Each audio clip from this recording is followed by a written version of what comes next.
Good afternoon, good afternoon, good afternoon. Welcome to another episode of the Bookpreneur. I am Audrey Bell Kearney, your bookpreneur. Happy to be here with you today. Got a guest. Listen, before I get started, if you get a chance, go over to thebookpreneur.com and listen, join our newsletter because we have great things that we share in the newsletter.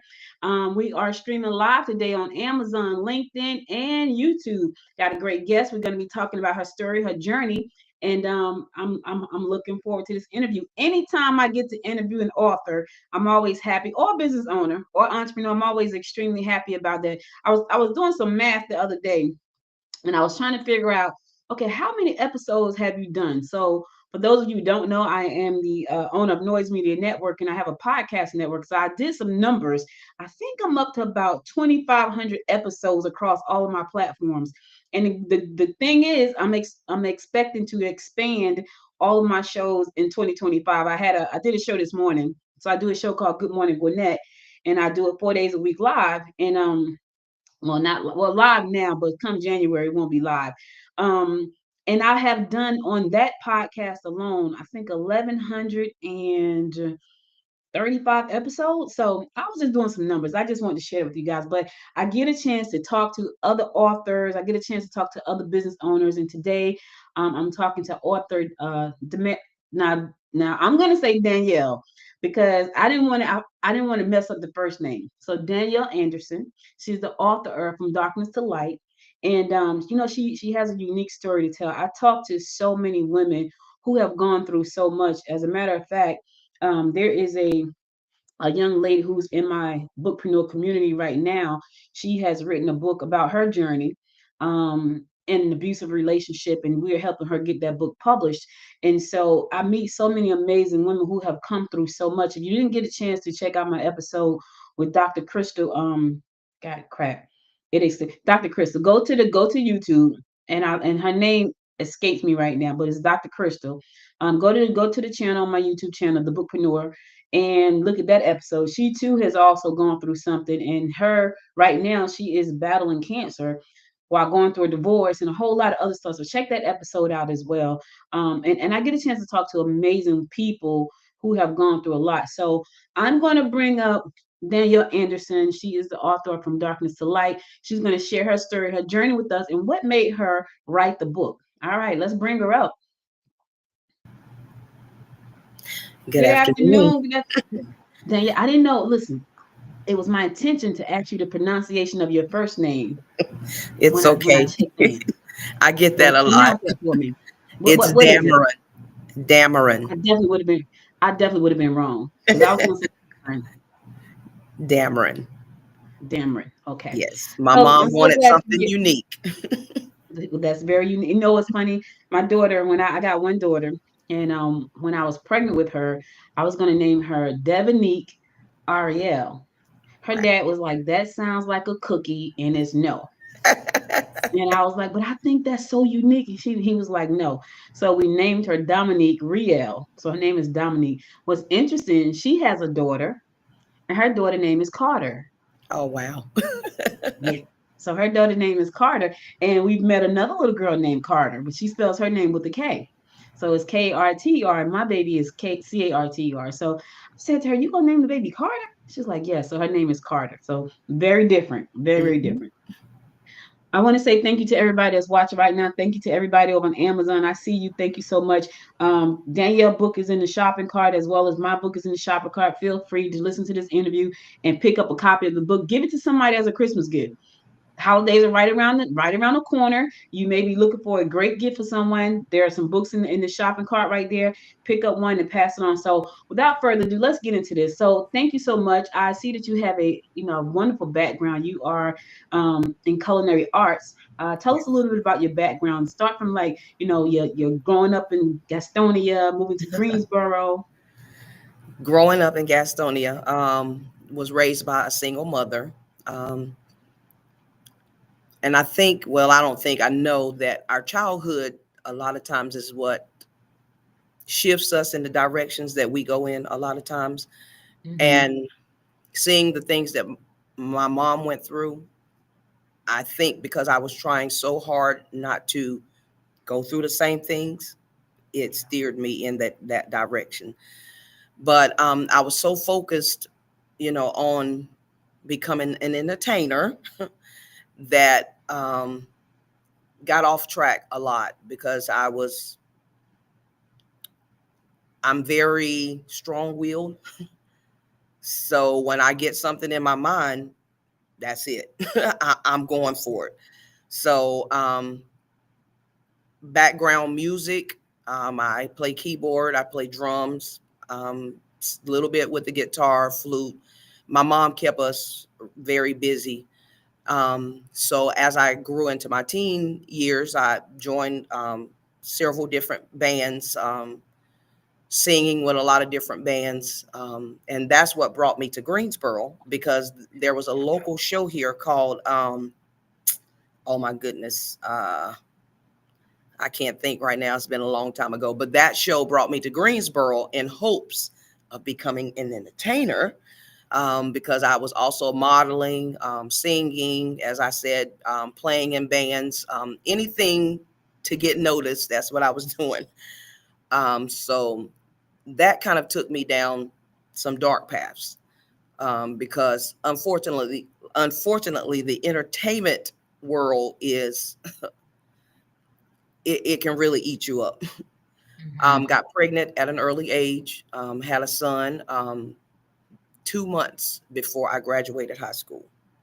Mhm. And because I was wanting so bad to, I guess, not send him in the same direction that I went in, I was accepting approval of men, and one in particular that really took me there. Because I was wanting, I guess I had low self esteem, very low self Mhm. esteem, Mhm.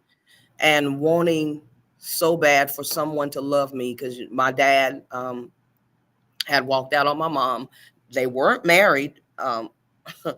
The funny thing is, my mom was the other woman, and Mhm. my stepmom would pack my dad's bags to come and stay with my mom on the weekend. So all Mhm. I Mhm. knew was he was my dad, and I loved him with all my heart and soul. But because he wasn't in a place where he needed to be, he didn't teach me what a man, or how a man truly should treat a young lady. I can't say that he didn't love me, because I know he did, but he didn't know how to teach me to love as a man should love, because he too had watched his dad abuse his mother. So that in turn, like I said, everything has a root. That in turn caused him to treat his wife in a way that he shouldn't have never treated her. And I know that because of that, I believe, well, I know, the Bible says that what you sow, you reap. Because of some things my dad did, when we do things outside of the will of God, not only we are affected, but the people Mhm. around us are affected as well. So I think that sowing and reaping kind of, I guess, I don't want to say that because of what my dad did, I was punished. No, no, that's not it. Like I said, I think because of him not knowing how to treat a woman, he couldn't teach me how to go for a man that would treat me the way I should be treated. Because the relationship that I was in with my daughter's father for 7 years, mm, however he could abuse me, that's what he did, mentally, physically, sexually, anything to keep me in that place of that low self-esteem, that low self-worth, that not knowing that I was created in the image and likeness of God, not knowing that I was fearfully and wonderfully made. You want to know something funny? And I don't mean to cut you off, but I think about this all the time. because, and I had this conversation with someone, it was a male, and he was saying how, women my age, our age, we're these new age women, right? And I said to him, I said, that's because we were born into families most of the time where we were where the mom was scarred, and she was the great mother, and we saw her be the great mother, but then we saw these dads that did not appreciate that, that did all these different kind of things. So some of us vowed that'd never be me, And I and then did. some of us vowed, I need to be validated, but some of us didn't. So we were talking about that conversation, and we've had it many a times before, and I always try to tell them, I'm trying to help them understand that is because of how we were raised. And I'll give you a prime example. So my story is similar to yours. My dad and mom were married, right? But my dad was a fine black man, and all the women in town loved him, and my mother fought all of them. Mm-hmm. And I remember one morning she would go to work. He would go to work after her. So he would take my brother out of school, and then he would go to work. But he would leave right after she left every morning when we would be in the house. And so my cousins lived right next door. So it was always safe. And then he would come back and get my brother and take us to school. And one particular morning, she said to us, one day she came off of work. I said, yeah, daddy left. She said, where'd he go? I said, I don't know. He leave every day. And she said, does he now? And I was like, yep, that's me telling, right? So this particular morning, she decided to stay home, and she didn't go to work, said she was sick. And she put my brother and I in a car. He left, and he didn't even pay any attention. She followed him to pick up one of the women. Wow. And she had on, so back then, y'all, so I'm from Albany, Georgia. I was raised in Jersey, but I was born in Albany. My mom had on they call it a house coat. The house Mm-hmm. coat, the quilted one. She had on the multicolored house coat. She had pink rollers in her hair because she had a lot of hair. And my dad picked the woman up, pulled up to the red light. My mother used to fight with a curtain rod. That was her weapon of choice. She used to Wow. ride with her curtain rod under her car seat. And when they came to the stoplight, she jumped out the car. And I'm never gonna forget this. She went around to that woman's side, and the woman had on a peach pantsuit, and she just started wailing on him, wow, wow, wow, and blood was everywhere. And I heard my dad say, "Watch out!" And my brother now in the car in the front seat looking out the window. But that was many stories. I could tell those stories over and over again. And so eventually he left and he married one of his other mistresses. Oh, wow. And I remember when I was growing up, it was just the two of us, my brother and I. And I used to ask my mother, why didn't you have any more kids? And she said, I wasn't having all them kids with all them different last names Mm-hmm. because it was 8 of them with all them different last names. Wow. And so in my mind, I was like, okay. So when I had my daughter and I was engaged to her dad and we didn't get married, guess what I said?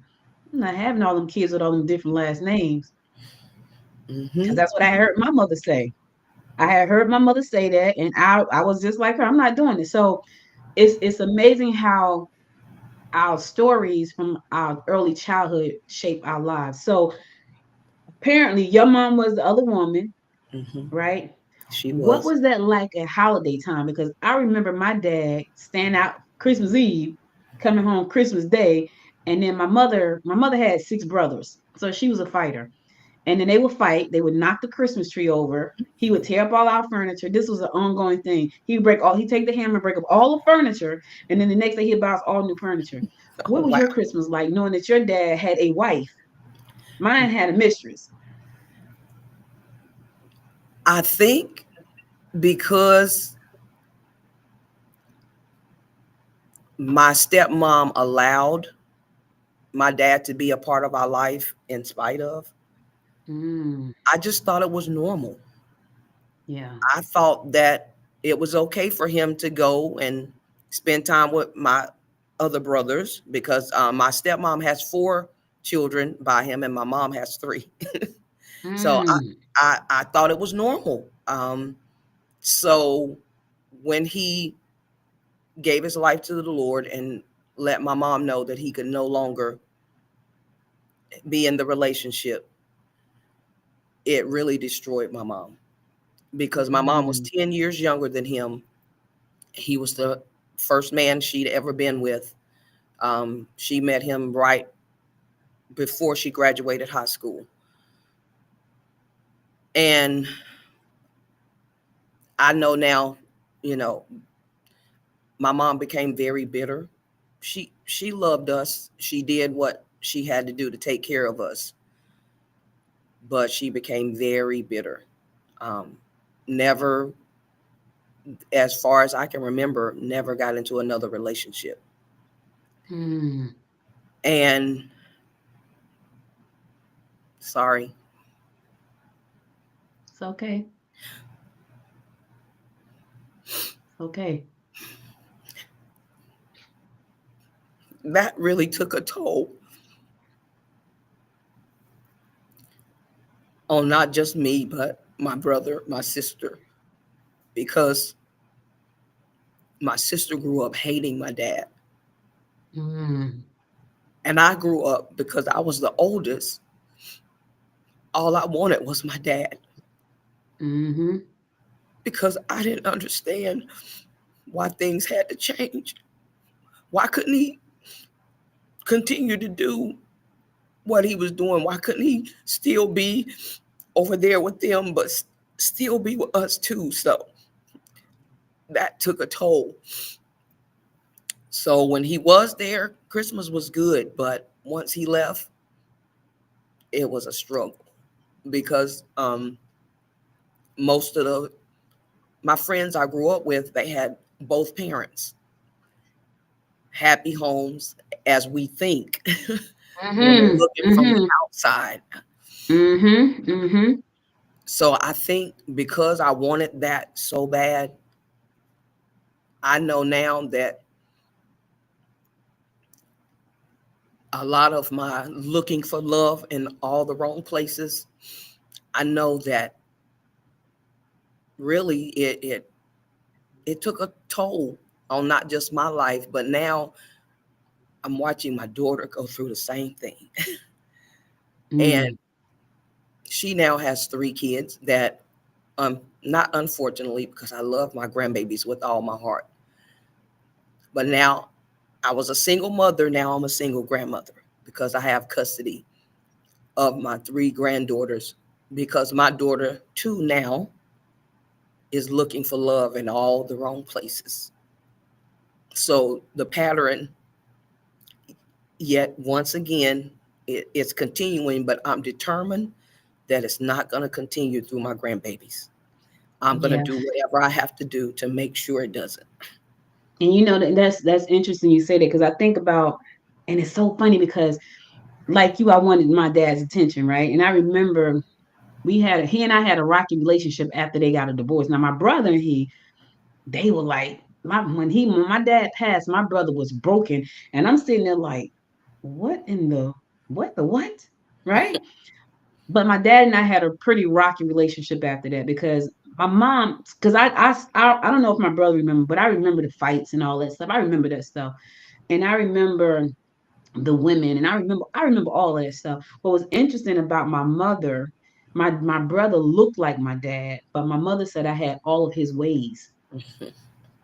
She said, "You got all of his ways. You so mean." Right now, I'm never mean to. I didn't think I was mean, and I still don't think I'm mean to anybody. I think I'm more no nonsense than anything, and I think that's what they call. I think that's what they call mean.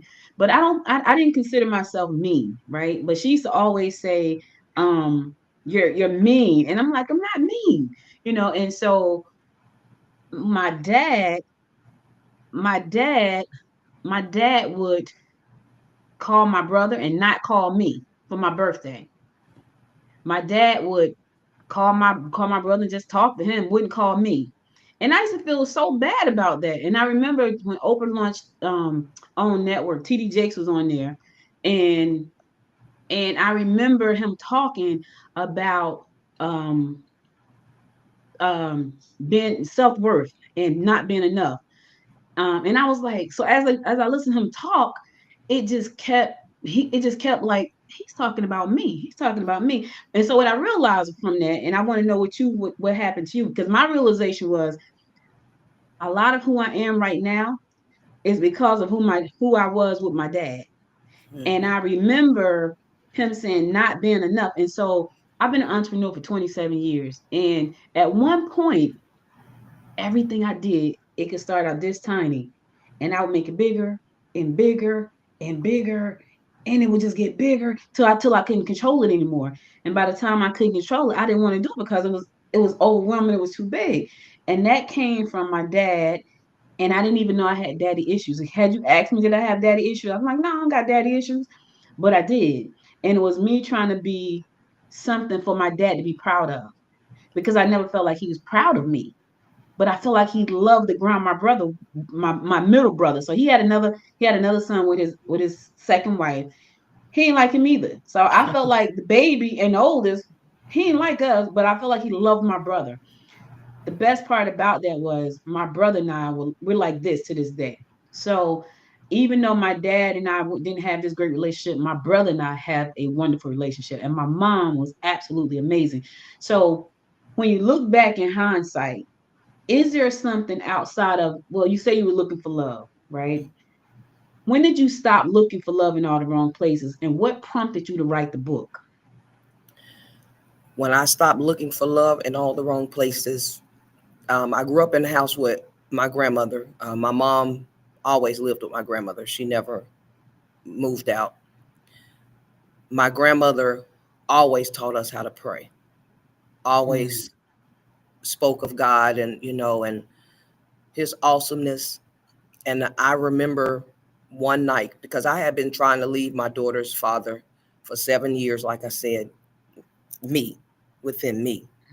mm-hmm. And one night he left the house because, we can be honest, he was a big time drug dealer. So, of course, he stayed out doing his thing. So when he left the house that night, like I said, he mentally, physically, sexually, however he could abuse me. So he would, with some little pet names that he would call me. And, after you hear things so much, you begin to believe it. So that's what I believed. And he would say things like, nobody else is going to want you but me. You're tainted. You have 2 kids. What man is going to want you but me? That night, I fell on my knees and I cried out to God. And that was the first time ever that I truly heard God's voice. And he began to speak to me and he let me know there is nothing that man can ever say that can change who I created you to be. I created you in my image and my likeness. You are fearfully and wonderfully made. Danielle, that man, he is here to destroy you, but I'm here to do great and mighty things in your life.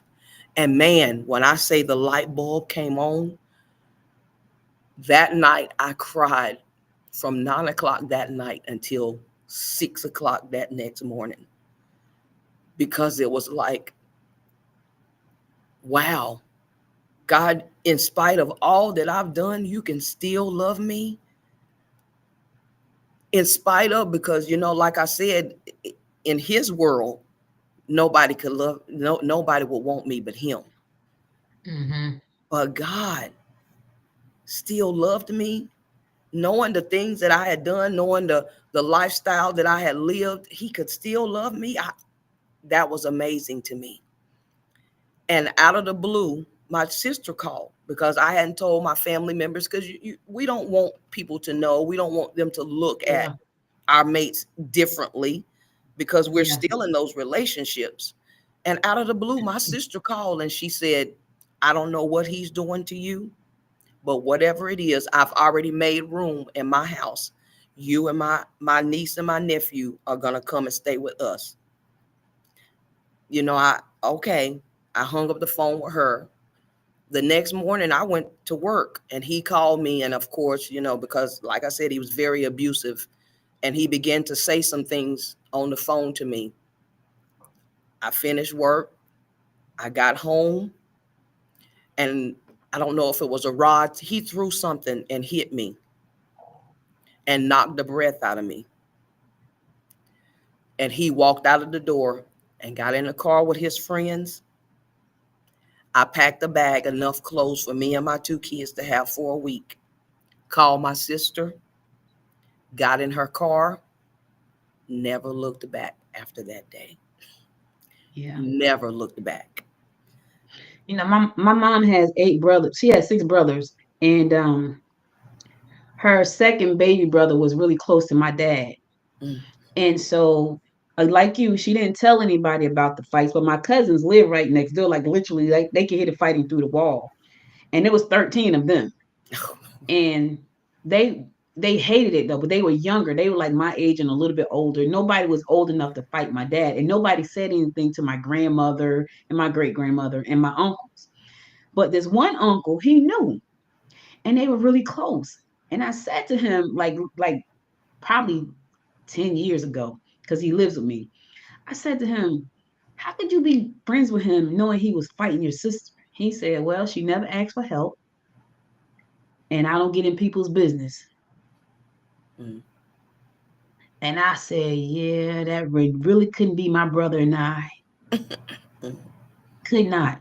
I've gotten suspended for school for fighting for my brother. So that could not have been my brother and I. So during that time, you didn't tell anybody about what was going on. No. How was your children handling all of this? Because they were seeing this stuff, I'm assuming. My daughter was very young, but my son, it affected him. It really Mm, did. And I didn't find out until a couple of years ago that my son was the one that let my family know what was going on, mm, because he was tired, and he was mm, tired of watching me go through what I went through, because wow, gun put down my throat in the mm. car 75 miles per hour, and he opened the door to push me out. 8 months pregnant with my daughter, he kicked me down the steps. Yeah. Just one, I I remember it was like yesterday. One Where is morning he he now? choked me, and I couldn't talk for 3 months. That, yeah, it was. So where is he now, Danielle? He is with his family. He ended up going to prison for 24 years. Wow. Yeah. So, not that God put him in prison, but I was praying, God, I need a way out of this, because I knew within myself I couldn't do it. God, I need a way out of this. And when I say it was done, it was done. And God is so good, because while he was in prison, God had me to write him a letter and tell him thank you. I thought God had gone absolutely crazy. Wait a minute, what do you mean? Write him a letter and tell him thank you. Don't you know what he put me through? And he nicely said to me, I do. But everything that he put you through is what has created you to be who you are today. So I wrote him a letter and thanked him. And just a few months back, he was diagnosed. They found 2 brain aneurysms. Um, so he had to go through a major surgery. And his mom called me and asked me if I would pray for him. Mm, And I did it with no hesitation. of course. None. Because you have found you found God, and God showed you who you were. Listen, thank you everybody for watching. I see you guys watching. Listen, Danielle book is in the shopping cart. Get the book, read the book, follow her, connect with her. This story is a powerful story, but this is not just her story. This is a story for many women. This is not the first time I've heard this story. I've talked to many a woman who has told a very similar story. So if you know somebody who you may even have an inkling that something is happening, just if you have any like just inkling that something is not right, it's a little off, buy the book and give it to them. Give them that book so they can get the courage that they need to move on. So let's change gears a little bit. What prompted you to write the book, and what's your mission for the book? What prompted me to write the book is looking around at all these young ladies who are in the similar situation that I am. I teach. I used to teach in Guilford County schools here in Greensboro. And I don't know why most of the young ladies felt like it was okay to talk to me about the things Hmm. that they were going through. And I want them to know that you don't have to stay where you are. Yeah. God has a plan for you. Yeah. My mission for the book is to reach as many young women as I can. It's not about money. I could care less about the money. My Yeah. thing is to being able to touch and impact lives and let them know that you don't have to stay where you are. And you are a precious jewel in the sight of God. That's my mission for the book, is to reach not just here in Greensboro, not just North Carolina, but around the world, because I've been blessed to be able to go to Africa, do missions work there. Oh my goodness, we haven't seen anything. And there, the men start with little girls, Yeah. and it is heartbreaking. So I, like I said, and not just uh, young ladies. Now it's even the young men that are going Yeah. through similar situations, and I just want to be that vessel that God can use to touch lives in any way that He feels possible. I feel like right now so many people who are feeling the same thing. They have gifts. God has given us all gifts, all of us. And I think it's time for all of us to kind of stop for a second and look at your gifts and say, how can I be a servant and how can I share these gifts with other people? I was talking to someone earlier this morning. I love tech, like I'm a big tech head. And I was telling them that, I'm always doing something, creating something. I'm creating an app. I'm always doing something. Mhm. And I was saying that right now, I felt like we have to take control of our lives. And then those of us who are leaders and with these gifts that we recognize, because we have gifts, a lot of people don't recognize their gifts, they don't know how to activate their gifts. It's up to us to help them activate their gifts, to help them recognize and see their gifts. It's up to us. So I don't think when I think about that, it's not a coincidence that God sends me all kind of people from all walks of life with all different kinds of stories. I know my mission here is to tell these stories. Mhm. He Yeah, didn't tell me how to do all this stuff. I have to put these stories out there, right? And I have to tell my story, and I have to tell this is what I have to do. I have to create a platform for people to tell stories. Your story is going to change the lives of so many young women thank you. who are suffering in silence, who are suffering because they don't want people to look down on them. I interviewed a woman. This was probably about 7 years ago. Her story was horrific, like yours, and she was telling me that she was in a high profile marriage. Mm, Her marriage was high profile. They had the house, they had the cars, they had the careers. She said, and she would go to work and he would beat her, but he wouldn't beat her face. mm, He would beat her body. So she would, for just no reason, like he would just be mad and just beat her. And she said one particular night she came home and he told her, "You're gonna die tonight," for no reason. And she said she just ignored him and she went to take a shower. And as she got out the shower, she put on her underwear and he just started beating her. "You're gonna die tonight."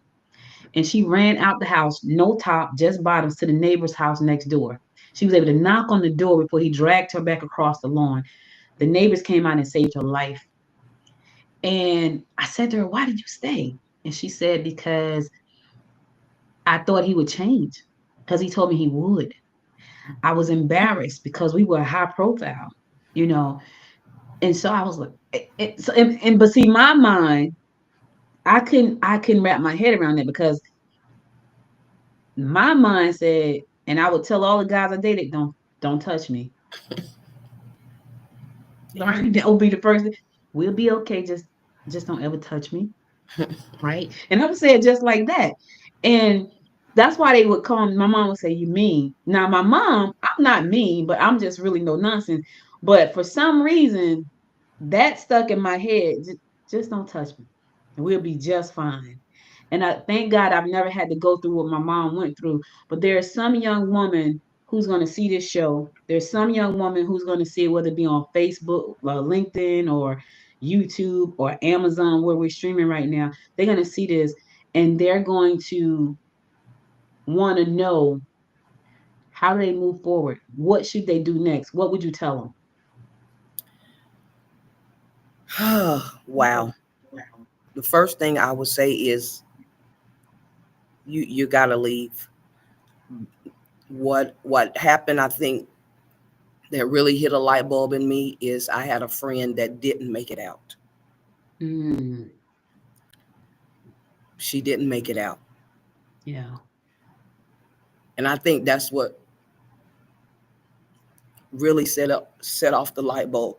I don't want to end up like that. And I don't want to end up leaving my kids with mother nor father. So Mm-hmm. get out. And there's so many sources now.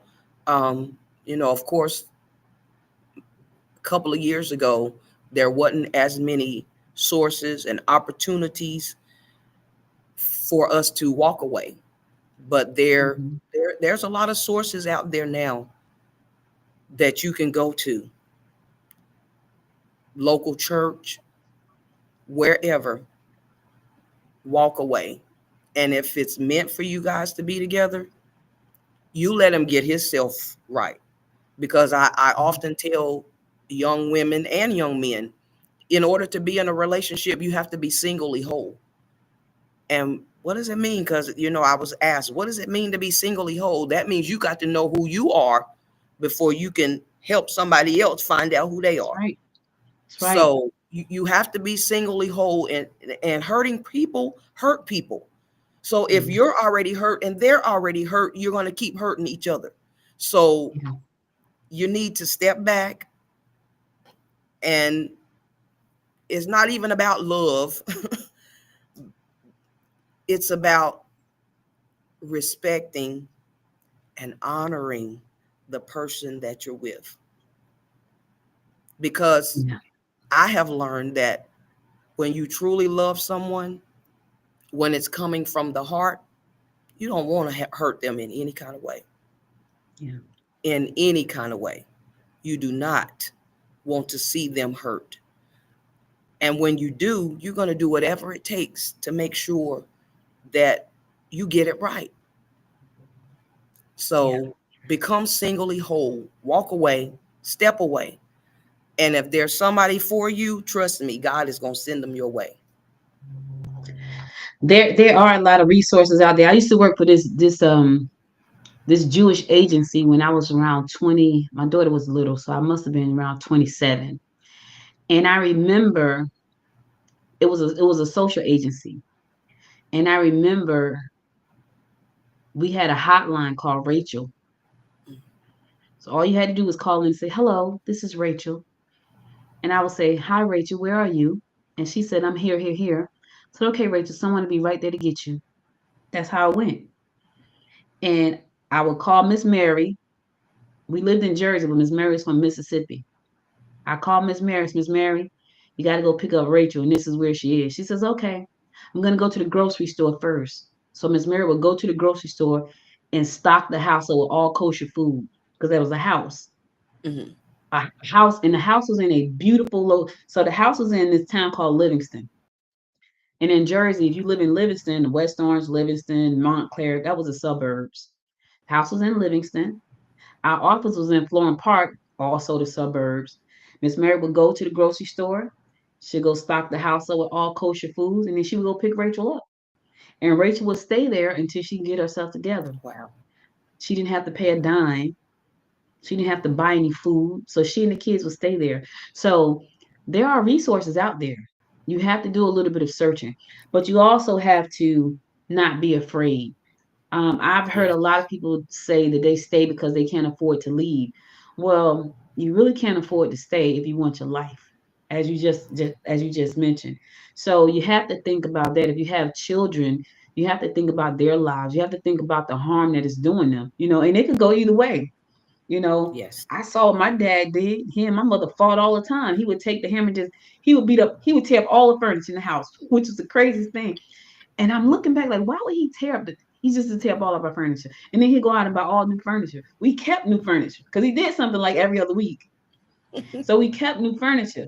But that made me the opposite. My mom was a fighter. Like you ain't gonna just fight her. You gonna fight. You gonna hit her, and she's gonna fight you. I remember I'm about to this is real country. Bama mayonnaise, which was disgusting. When I think about Bama mayonnaise, it was nasty, right? But I remember he said something to her, and she took him through the mayonnaise jar and hit him. So he had cuts, she had cuts. They didn't play. And I remember the day she left him. The day she left him. She got the shot. He had a shotgun. He used to like to hunt. And she was 5 foot tall. She was a little short little lady. She cocked that gun and pointed it at him. And my dad walked away. He said, "You crazy." And he walked away. And she said, "I knew I was going to prison that day." So the next day, she packed my brother and I up and we moved. We moved across the river. And that's where we stayed until we moved to Jersey. So there's some young woman who's going to see this and she's going to say, "I don't know where to start. I don't know if I could go. I don't know who's going to take care of me and my kids. I don't have any money." She doesn't have anything. All she has is this place to stay with this abusive person.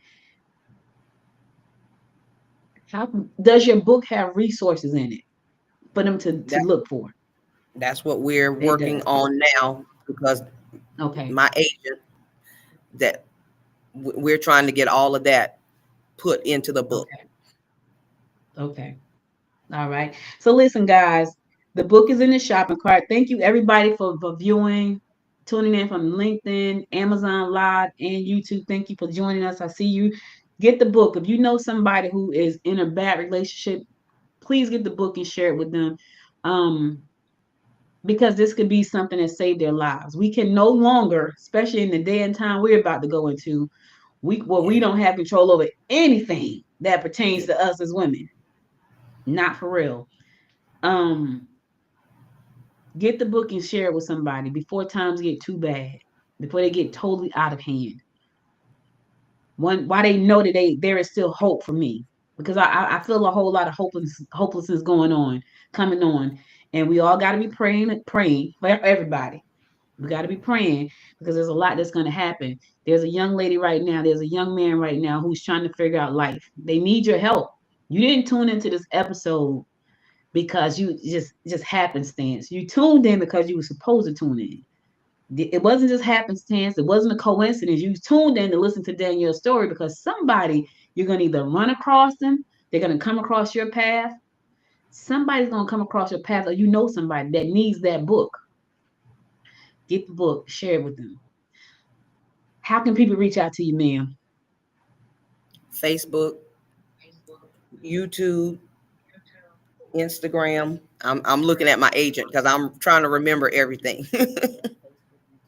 All under your name, Yes. Danielle Anderson. Yes, ma'am. Okay, Danielle Anderson. The book is From Darkness to Light. From Darkness to Light. Check the book out. It's on Amazon. And if you get a chance, pick up a copy. I want Barnes to and thank Noble you all stuff. for tuning in. Hey, pick my book up too. You want some fiction reading, like some sci-fi fiction, new age? Pick up the Lyra and the Legacy as well. That's a little bit lighter. It's a little bit lighter. You sit back on it. It's an easy read though. You can read it in a day. It's an easy read and it's fiction. All fiction. All fiction. Thank you, Danielle, so much for being my guest today. I really appreciate you sharing your story. Um, Thank you. I really appreciate the work that you're doing with young women who may not have a clue, but they need your help. So I appreciate that. And listen, next when you write book number 2, don't Yes. hesitate. Have your agent reach out to me and I'll bring you back and we'll talk about book number 2. All right. Listen, guys, I hope you enjoyed this episode of the Bookpreneur. Danielle, you have a wonderful day. You as well. Thank you. I hope you enjoyed my guest, Miss Danielle Anderson. I hope you enjoyed that interview. Pick the book up, share the book with somebody.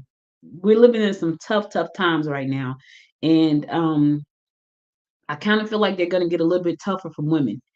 And they're going to need somewhere to turn to, someone to talk to. They're going to need some kind of guidance, some kind of resource, and this book can be a resource for them. If you know somebody who may be going through something in silence, because a lot of times we suffer in silence. We're embarrassed. We don't want family members to know because stuff happens and we have a fit and then we get back together and then it's like I knew you was gonna get back with him, so we don't say anything because we don't want to hear that part. But if you know somebody who's going through something right now, if you know somebody who is on the verge of breakdown because they don't know where to turn, what the resources are, if you know somebody that just need a little bit of inspiration, share the book with them. Now, if you know somebody that just need a break and they want to read some sci-fi, get them a glass of wine, a cup of coffee, or some tea, because that's my tea is my drink of choice. Pick up the Lyran Legacy. If they need some motivation and inspiration, they can pick up Danielle's book. I'll be back again with another great guest. Listen, you guys go over to thebookpreneur.com, subscribe to the newsletter, connect with me, become a part of my community. I have been publishing since 1998, and I teach people how to get their books out there, whether it is a non-fiction or a fiction. I have authored about 11 books, and I've been a part of 3 anthologies. And so I know a little bit of something about a little bit of something. So join me, go to thebookpreneur.com. It's free to sign up for the newsletter, connect with me. And I'll be back again next time with another great episode and another great guest. If you're trying to start a book business, though, go to the YouTube channel, The Bookpreneur on YouTube, and I got a bunch of videos over there about the book business, the business side of books. Okay, be back again soon. Until next time, my friends. Until next time, make it a great day. Bye, everybody.